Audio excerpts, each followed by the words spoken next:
Basahin po natin muli sa Ephesians chapter 4, verse 5. Ephesians chapter 2, verse 4 to 5. Sa New International Version po ito sabi. But because of His great love for us, God, who is rich in mercy, made us alive with Christ even when we were dead in transgression. It is by grace you have been saved. Ang Diyos po ay tunay na napakadakila, banal. Minsan, pagka nagkakaroon ako ng nagsishare ako ng Word of God, meron silang mga Diyos na sinasabi, ganon. Lalo na po yung mga Islam. No? Nagtatanong ako minsan, ano ba ang nilikha ng Diyos mo? Kasi may tanong ako sa sarili ko, sabi ko, ano ba ang kabuluhan ng Diyos kung walang creation? Sabi ko, meron din ako nabasa at nakita ko rin. God is still God even without man. Tama. But He want to prove His being. Gusto niyang patunayan sa atin ang pagiging Diyos niya. Kaya nag-create siya ng lahat ng mga bagay. Nakikita man o hindi. Pero sa lahat ng nilikha niya, isa lang ang tinampok niya. Yung katabi mo. Tingnan mo yung katabi mo. Yan. Yan ang tinampok niya. Ibig sabihin, yan yung pinakaminamahal niya ng gusto. Not an angel, but the human. Mas minahal, pinagpahalagahan ng Diyos ang tao. Kaya sabi natin, God is still God, even without man. Pero hindi ganun na Diyos eh. Dahil ang Diyos natin ay Diyos ng pag-ibig. How he can prove na talagang siya ang Diyos ng pag-ibig kung wala siyang creation, di ba? Kaya nga po, nanatili sa ating pong buhay, talagang naging kakambal na po ang biyayang to. Alam niyo po sa ating pagkakalikha sa atin ng Diyos, tatlong bagay ang pinapakilala sa atin eh. Una, we are created according to His likeness. We are created according to His image. Number one, we are fearfully and wonderfully made by God. Sa lahat ng nilikha ng Diyos, tayo lang yung pinag-ukulan niya ng panahon, effort, oras. Kasi the rest, sinabi niya lang eh, magkaroon ng liwanag, magkaroon ng ganito, magkaroon. Pero nung lilikhain niya ng tao, kumuha siya ng lupa. At hinubog niya according to His likeness. At hiningahan niya. So nag-effort siya. Kaya nga po ito, mahal na mahal niya. Yung even the angels, nung kanya pong nilikha, salita lang eh. Pero to with effort. Bakit? Ganun po tayo ka-importante. At sabi, buong pag-iingat tayong nilikha ng Diyos. At pangalawa po, no? Tayo lamang, sa lahat ng creation ng Diyos, tayong mga tao lamang, ang pinili ng Diyos. Tignan niyo nga uli katabi niyo. Pinili ng Diyos yan. Di ba? Isipin mo, sa lahat ng nilikha ng Diyos, among the billions of numbers of people, isa ka sa pinili ng Diyos. Di ba napakalaking pribilehiyo, napakalaking biyaya? Kahit, sabi nga sa John kahit hindi nyo ako pinili, pinili ko pa rin kayo. Ano ba pinili ng tao?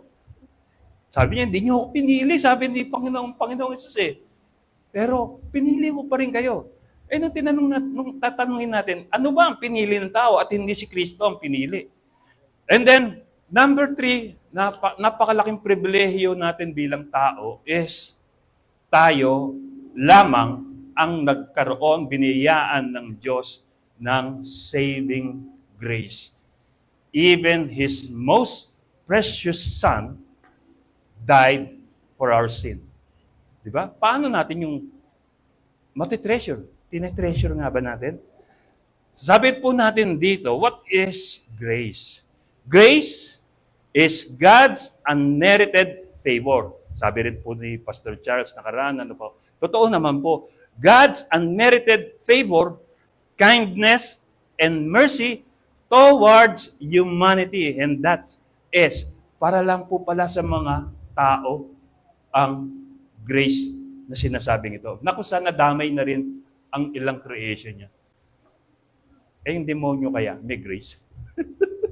Di ba? Pero the thing is, nandun na sila, meron na silang judgment.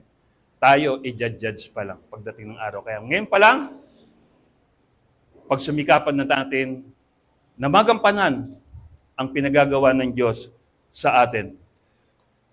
Sabi natin, unmerited favor o yung sabihin natin, undeserved favor. Sa Tagalog, ano pa itong undeserved favor? Ito yung hindi kakarapat dapat na pagbigyan ng kagandahang loob, pero binigay pa rin sa'yo. Paano po yun? We don't deserve to be loved, pero minahal pa rin tayo ng Diyos. Bakit we don't deserve to be loved? Kasi we always go against the will of God. Diba? Ako, meron akong anak. 6. Ikinatutuwa ko labis kapag ang mga anak ko sumusunod sa akin, sa mga iniuutos ko sa kanila. Pero, nababagabag na ikinalulungkot ko, nalulumbay ako, kapag yung gusto ko, against naman sila. Kung ako nalulungkot kapag hindi sinusunod ng mga anak ko, how much more of our God? Di ba? Kaya we don't deserve to be loved. But still, God's always proved to us that He loved us unconditionally. Ganon. Kaya we don't deserve to be loved. We don't deserve to be fed. Hindi natin deserve na pakainin tayo ng Diyos, bigyan tayo mabuting kalusugan, but still, andyan pa rin yung oxygen sa hangin. Nabubuhay pa rin tayo. And still, yung mga pananim, nag-grow. And also, yung mga hayop na kinakain natin, patuloy na dumadami. Why? Because of the richness of grace by God. Di ba? We don't deserve to be freed. Palayain dahil lahat tayo ay bilanggo ng kasalanan. Lahat tayo ay sumusuway sa kalooban ng Diyos. We don't deserve to be freed, but God gave us freedom through Jesus Christ. Di ba? We don't deserve. What we deserve is to be consumed. Yung pumahanaw na tayo. Ang deserve natin is katulad ng Sodoma at Gomora o na pinaulanan ng apoy at walang nabuhay kundi si Lot lang at ang deserve natin ay malunod sa napakalaking baha ng 40 days and 40 nights ng kay Noah. Ang yun ang deserve natin eh. But sa sobrang pagmamahal ng Diyos sa atin, sinabi niya, I will not anymore. Hahayaang mamatay sa pamamagitan ng baha ang mga tao. Kaya yung mga flood control dyan, yung mga DPWH natin dyan, diba? Isipin natin, no? Bakit mayroong mga ganun tao na pinagtiwalaan mo dahil sa nakikita mo na may mga integridad? Pero bakit nauuwi doon sa nangyayari ngayon, no? Even yung mga government officials o yung elected officials natin ay sabwat sa mga korupsyon. So, napasadahan ko lang po dahil may kinalaman pa rin ito sa biyaya ng Diyos. But still, the grace of God abound in us. Sumasagana pa rin. Kasi lahat po tayo darating ang araw, ipagsusulit natin lahat ang mga ito. What is grace? Grace cannot be earned. Hindi po natin ito matatamo. Hindi po natin ito makukuha sa pamamagitan ng pagsisikap natin. Ito ay kusang loob na binibigay ng Diyos sa atin. Sabi po, it is something freely given to us by God. Jesus is the perfect example of God's grace. Maya po sabihin na talakayan natin yan mamaya. But the thing is, ang grace na sinasabi po dito sa atin ng Panginoon, hindi mo ito kinakailangan paghirapan pa. Hindi, kundi ito ay kusa niyang ibinibigay sa atin. Walang bayad.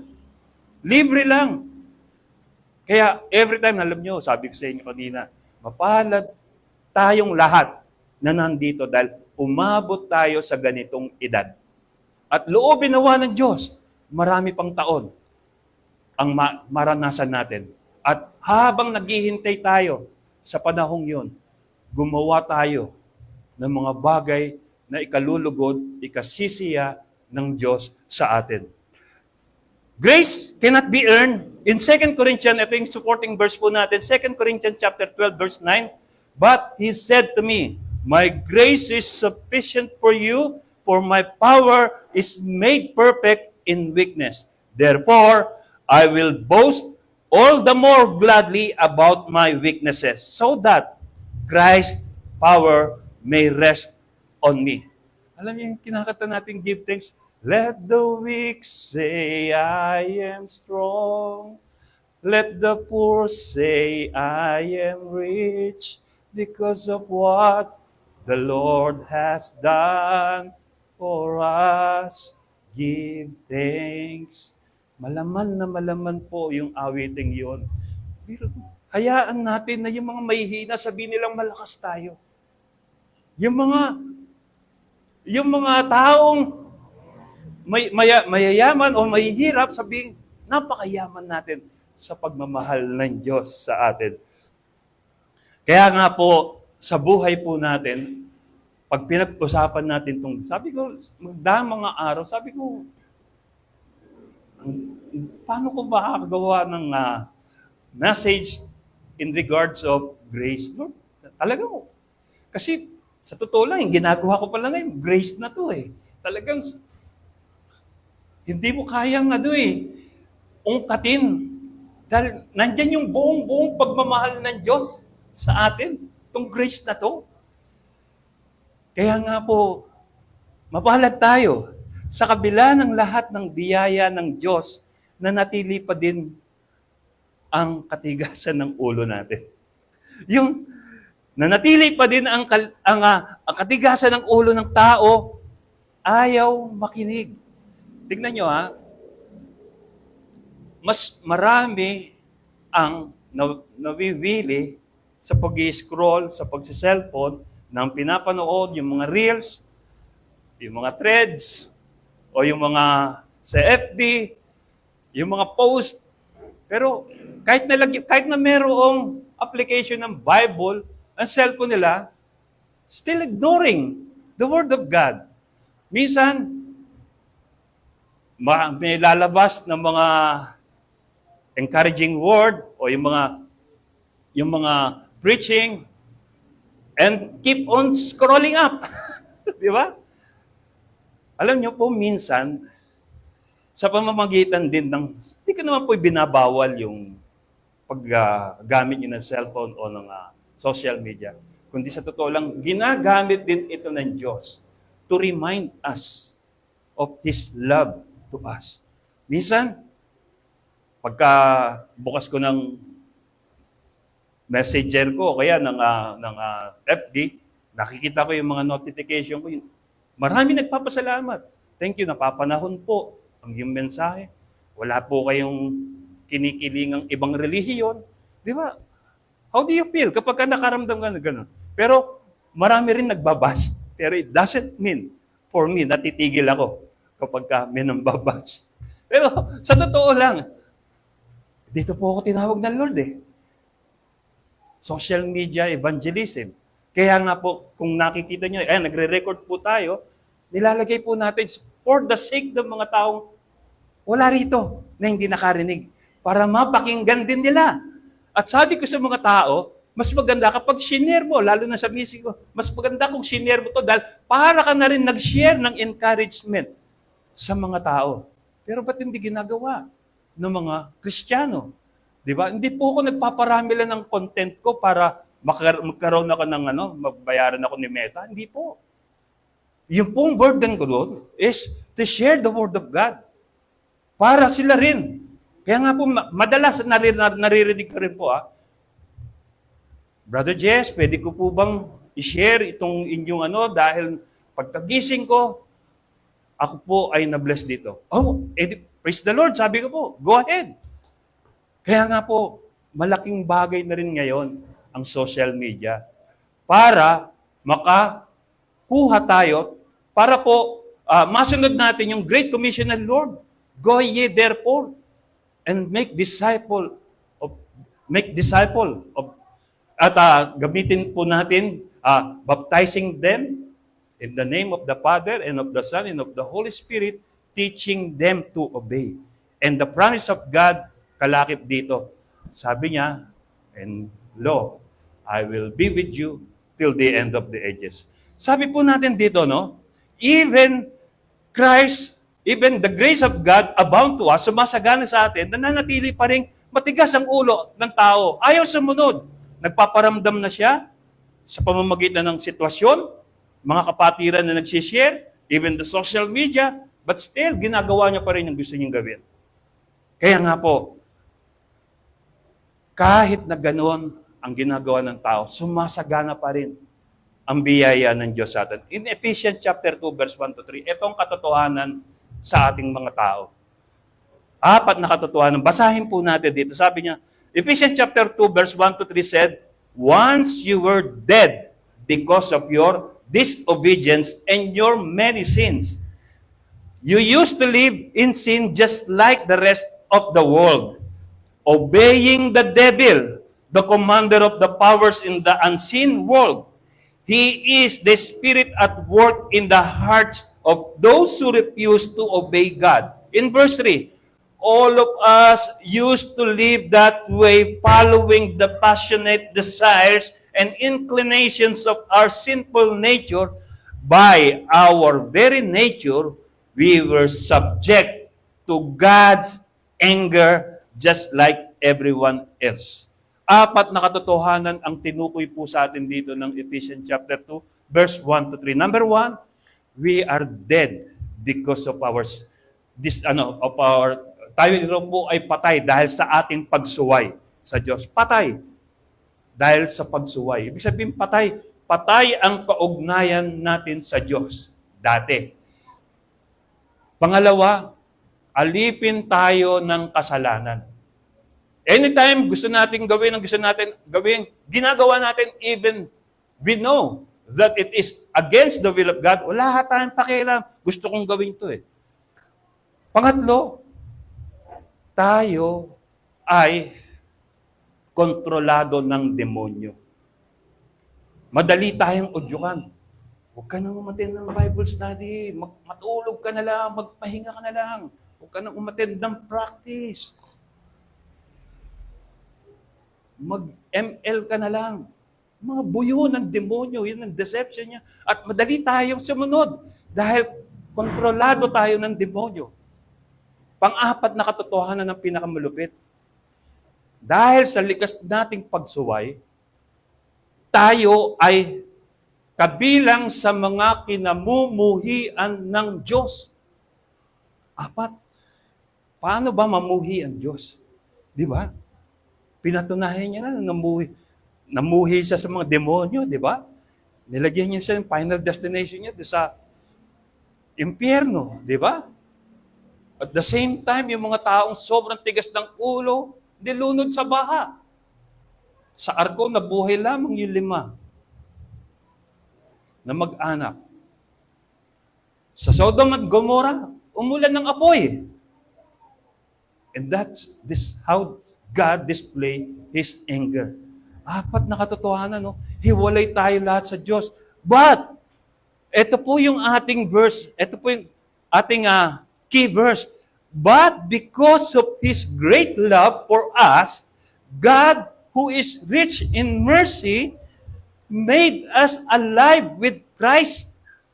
Di ba? Napakalaking privilege po para sa atin na dati tayong itinuring patay dahil sa ating pagsuway, ngunit dahil kay Kristo, sa pakikipagkaisa natin kay Kristo, tayo ay muling binuhay ang ugnayan natin sa Ama. At ang tao ay muling nabuo sa pamamagitan ng bugtong na anak.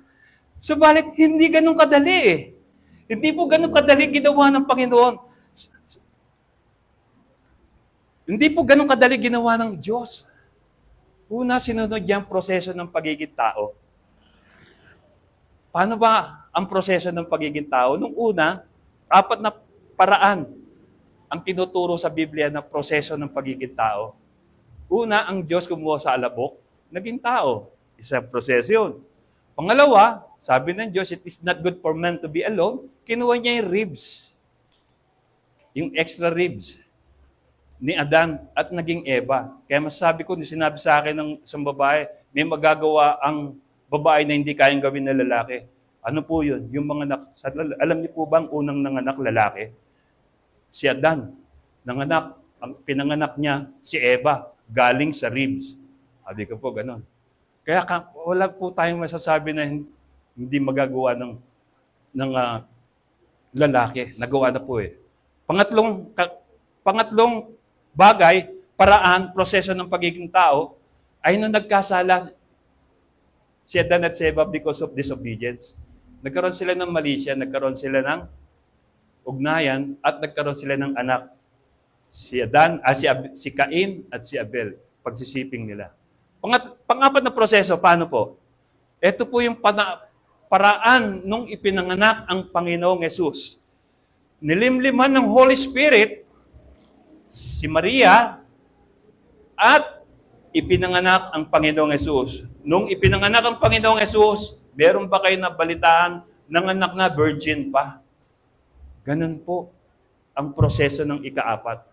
Meron din sinabi ang Panginoong Yesus, kahit sa pamamagitan ng batong ito, makakalika ng tunay na lahi ni Abraham ang Diyos.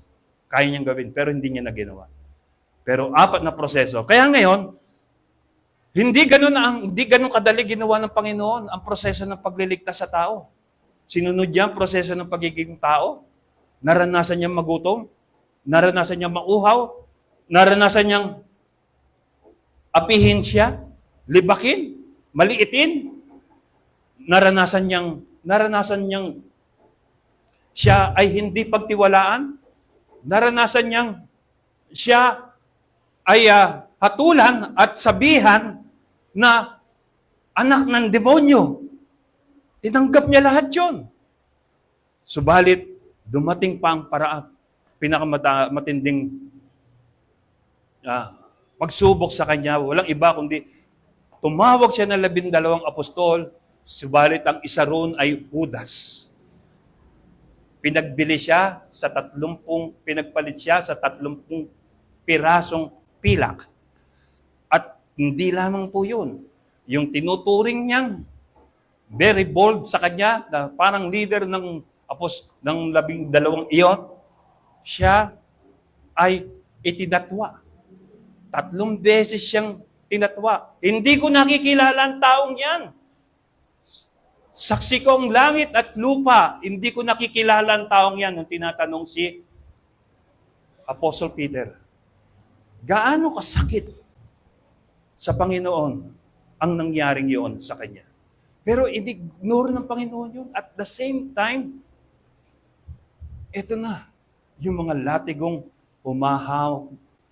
umahakot ng kanyang laman ng dulo, tiniis niya lahat yun. At kahit dehydrated na, dahil sa dami ng lumabas na dugo sa kanya, pinasan niya pa rin ang krus na napakabigat hanggang doon sa Golgotha. Kaya, ano pa? Ang masasabi natin, gaano ba tayo kamahal ng Diyos?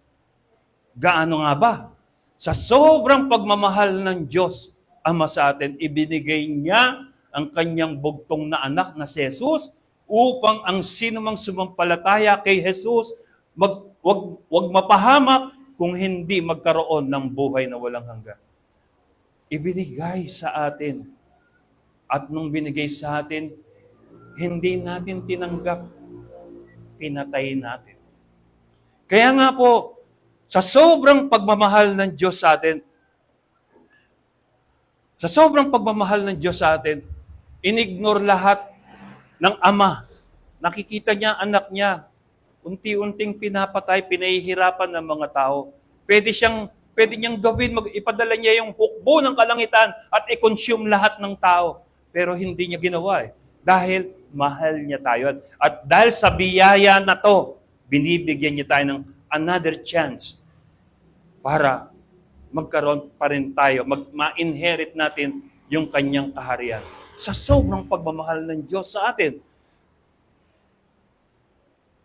Kaya, hindi ang Diyos ang susunod sa atin. Tayo ang dapat sumunod sa Diyos. Hindi siya ang makikinig sa atin. Tayo ang makikinig sa mga sinasabi niya. Kaya lang madalas kapag nagsasalita ang Diyos sa atin, we keep ignoring. Pero pagdating ng, alam niya po, ang salita ng Diyos, hindi napupunta sa baliwala. Darating at darating ang araw, maaalala mo at marirealize mo ang lahat ng to. Siya ang lumikha sa atin. Tayo ang nilikha. Ano ang karapatan nating magreklamo? Di ba sa totoo lang, dapat siya nga nagre-reklamo sa atin, pero hindi eh. Ang Diyos ang nagtuturo sa atin, hindi tayo ang magtuturo sa Kanya. Ngayon, tanungin natin, ano ba ang relasyon mo sa Diyos ngayon? Sino ka sa Kanyang harapan? Ano ang may pagmamalaki mo sa harapan ng Diyos? Meron ba? Sabi niya, alam niyo ba yung kanta? Yung kinakanta natin na tayo isa lamang alabok, na talagang isa lamang tayong lupa na nilikha ng Diyos, binigyan niya ng hininga niya at nabuhay. A flower quickly fading, here today and gone tomorrow. A vapor in the wind. Di ba? Yun ang illustration sa atin eh. Para tayong bulaklak. Nandito ngayon, umaya wala na. Lumilipas. Merong limitasyon. Hindi tayo ang nagtuturo dapat sa Diyos. Ang Diyos ang magtuturo sa atin. Pwede tayong burahin at gumawa ng bago ang Diyos. Pwede tayong burahin ng Diyos anytime He wants. Pero hindi niya ginawa yun eh. Because of His great love for us. Pwede siyang, sabi niya, minsan napuno na ang Diyos sa mga Israelites eh. Sabi niya kay Moses, tumabi ka, Moses, at lilipulin ko ang mga taong yan. At sa iyo ko pagmumulain ng bagong henerasyon. Ang sabi ni Moses, burahin niyo na rin po ang pangalan ko sa aklat ng buhay kapag ginawa niyo yan. Di ba? Lahat ng ginawa ng Diyos kapag ginawa niyo yun ay mababaliwala lahat. Dahil sa sobrang pagmamahal ng Diyos sa atin, tinanggap niya lahat yan. Tiniis niya lahat ang mga ito. Ngunit di niya ginawa na tayong lahat ay mabura. At sabi nga po sa Romans chapter 3 verse 23, for the wages of sin, for all have sinned and come short of the glory of God. Sapagkat lahat tayo ay nagkasala, hindi tayo umabot sa kalooban ng Diyos. And Romans chapter 6 verse 23, for the wages of sin is death. For the wages of sin is death, but the free gift of God is eternal life through Jesus Christ. Ano ba pipiliin natin doon? Lahat tayo nagkasala. Sino ba rito hindi nagkasala? Lahat tayo nagkasala. Lahat tayo ang destinasyon natin patungo sa impyerno.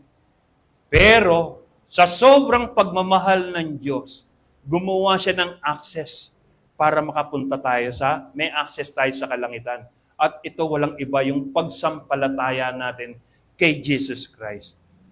Minsan natanong ko yung Muslim kong chef dati, sabi niya, sabi ko, how can you inherit, sabi niya, eternal life, sabi niya. Do you believe in that there is life after death? Yes, sabi niya. Okay, how can you have an assurance that someday you will go to heaven? Oh, it's easy, sabi niya. Sabi niya, you do good works.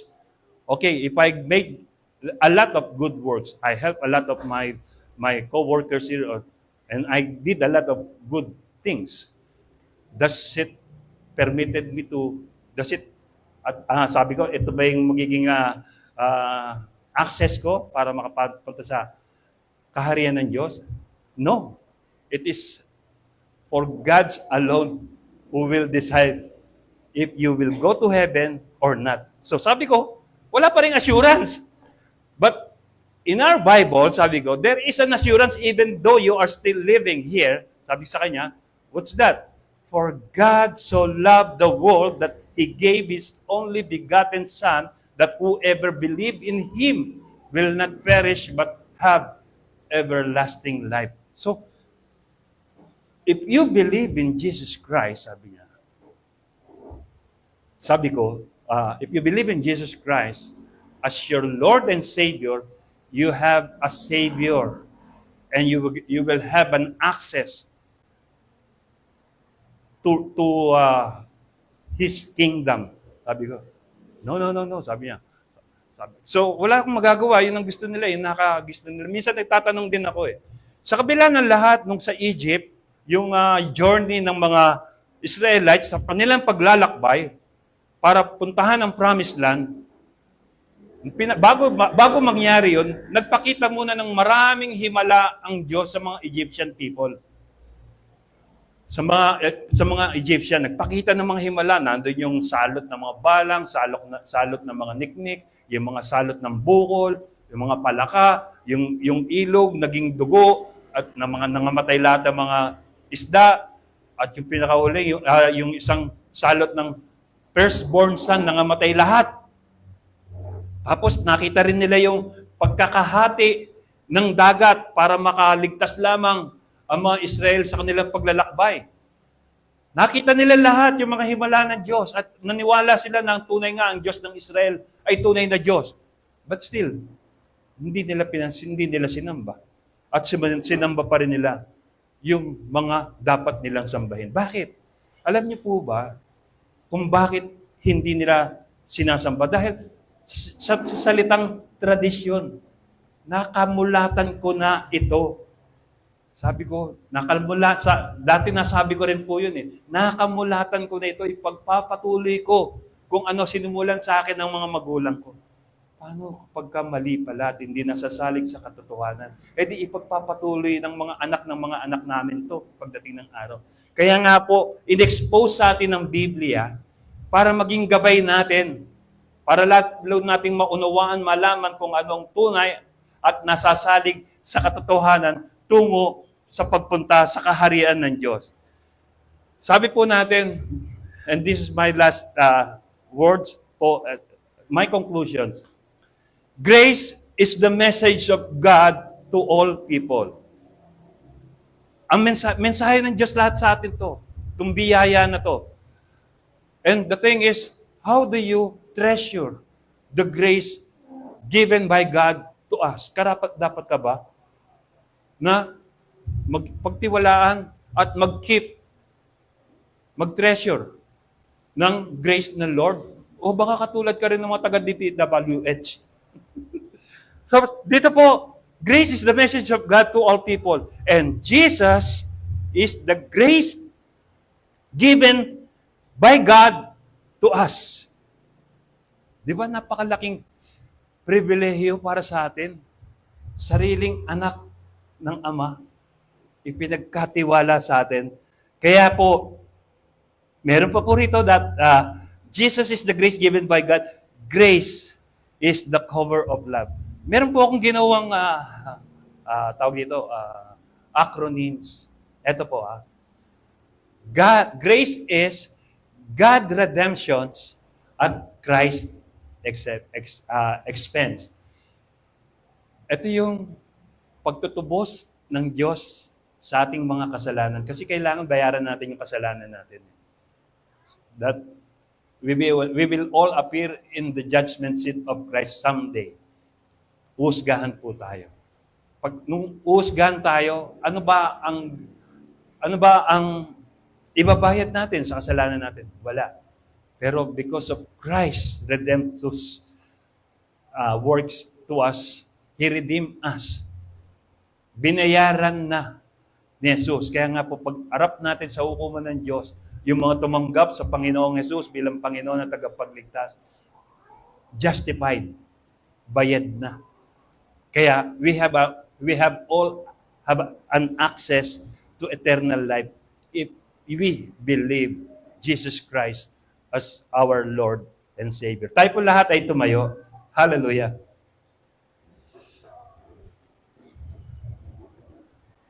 Habang tayo po ay nakatayo sa mga oras na to, atin po yuko ang ating mga ulo at damahin po natin sa mga oras na to gaano ka-precious ang pagmamahal ng Diyos sa atin.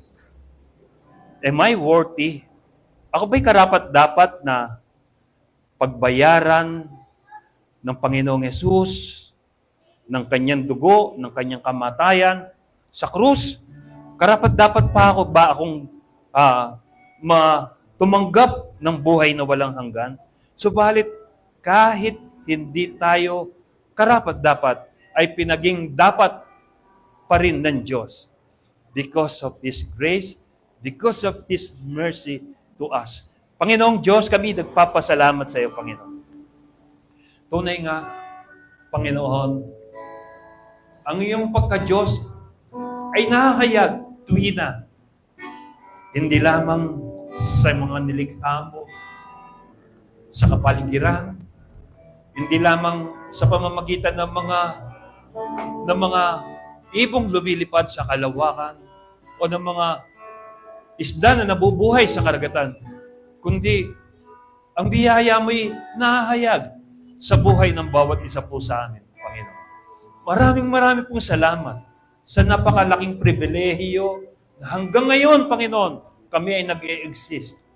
Kami po ay nagpapatuloy sa buhay sapagkat ito po ay kalooban mo. Meron ka pa pong nais ipagawa sa aming mga buhay. At tulungan mo po kami, ang mga ipinapagawa mo po ito sa aming buhay, ay magampanan po namin ng buong katapatan, O Diyos. Wala po kami may babayad, wala po kami may susukli sa napakasaganang biyaya na kaloob mo po sa amin. Sa napakasaganang habag mo po sa amin, wala kami may susukli, Panginoon, kundi ang pagsunod lamang at ang pakikinig ng iyong mga salita sa amin, O Diyos.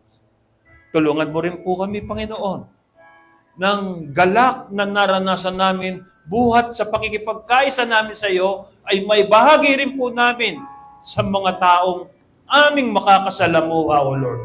Bigyan mo po kami ng tapang, ng kapagpahayagan at determinasyon upang may bahagi ito ng buong katapatan at pagmamalaki sa iyo, O Diyos. Lord, sa lahat ng mga nalalapi pa sa aming mga buhay, mga kailangan po namin, higit ka pong nakababatid, Panginoon, lalo na po sa kagalagayan po namin sa lugar na to, Lord God. Salamat po sa napakaraming taon na kami na malagi dito, Lord God. At naranasan ka namin. Nakakilala ng maraming mananampalataya. Naging pagpapala sa mga taong nakasalamuha po namin. Maraming salamat po sa iyo, O Diyos. Sapagkat ito'y niloob mo, Panginoon. Pinatunayan mo po sa amin na ganito mo po kami kamahal. But ngayon po, Panginoon, lahat kami rito ay naglalaman ng aming mga puso, Panginoon, ng kahilingan sa iyo, O Diyos. Mangyari ang dakilang kalooban mo at alam po namin mayroon ka pa pong mas magandang ipapahayag sa buhay po namin. At kaming pong lahat ay umaasa sa kapahayagan mong ito sa amin pong mga buhay, O Diyos. Lord God, we entrust everything to you. Even our life, the situation in our life, even yung mga possession po namin, ipinagkakatiwala po namin lahat ito sa iyo, Lord. May your name be glorified sa buhay po namin, sa the rest of our life, Panginoon. At maluwalhati ka po namin patuloy, Panginoon, sama-sama.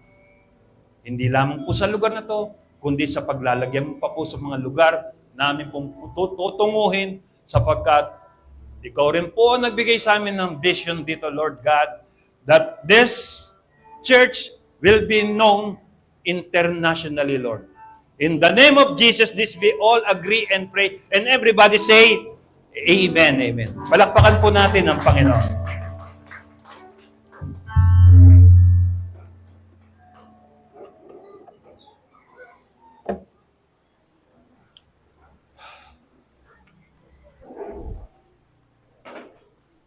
Kunin ko na.